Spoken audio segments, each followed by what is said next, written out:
இன்றைக்கி டே 8. இன்றைக்கும் நான் இன்டர்மிட்டன்ட் ஃபாஸ்டிங் தான் இருக்கேன். இன்டர்மிட்டன்ட் ஃபாஸ்டிங்னா என்ன அப்படின்னு சொல்லிட்டு ஒரு ப்ராப்பர் வீடியோ வேணும்னா சொல்லுங்கள், நான் வந்து நெக்ஸ்ட் வீடியோவில் அப்லோட் பண்ணுறேன். அண்ட் பார்த்திங்கன்னா நான் வந்து என்னோடய இது என்னென்னா, நைட்டு வந்து நம்ம 8 o'clock சாப்பிட்டு முடிச்சிடணும். சாப்பிட்டு முடிச்சுட்டா அடுத்த நாள் மத்தியானம் தான் நீங்கள் வந்து ஃபுட் எடுத்துக்கணும். அது வரைக்கும் நீங்கள் வந்து பசித்தாலும் ஜஸ்ட்டு தண்ணி தான், அதுக்கும் மேலே பசித்தாலும் வந்து பிளாக் டீ வந்து சுகர் போடாமல் குடிக்க சொல்லியிருக்காங்க. எனக்கு வந்து ப்ராப்பராக நான் என்னோட கைடன்ஸில் தான் எடுக்கிறேன். நீங்கள் வந்து நான் சொல்கிறேன் அப்படின்னு சொல்லிட்டு நீங்கள் இது பண்ணாதீங்க. உங்களுக்கு ஏதாச்சும் ஃபிசிக்கல் இஷ்யூ இருந்துச்சுன்னா நீங்கள் வந்து ஏதாச்சும் ஒரு டாக்டர்கிட்ட சஜஷன் இல்லை ட்ரெயின்கிட்ட சஜஷன் கேட்டுடுங்க. அண்ட் நான் மட்டும் இல்லை, எல்லாருமே இன்டர்மிட்டன்ட் ஃபாஸ்டிங் வந்து இருக்கலாம். என்னென்னா நீங்கள் வந்து 8 o'clock சாப்பிட்ற பர்சனாக இருந்தால் ஒரு 11 o'clock சாப்பிடுங்க. ஒரு ப்ரூஃபே இருக்குது, நான் ஒரு ஆர்டிக்கல் படித்தேன்.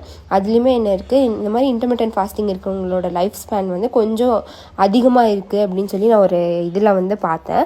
ஸோ அதனால் வந்துட்டு இன்டர்மிட்டன்ட் ஃபாஸ்டிங் இருக்கிறது வந்து தப்பு கிடையாது. அண்ட் வந்து நீங்கள் ஃபுட்டில் வந்து ப்ராப்பராக வந்து ஃபைபரும் ப்ரோட்டீன், ஃப்ரூட்ஸ் அண்ட் வெஜிடபிள்ஸ் நிறைய ஆட் பண்ணிக்கோங்க. அண்ட் தானிய வகைகளும் நிறையா ஆட் பண்ணிக்கோங்க.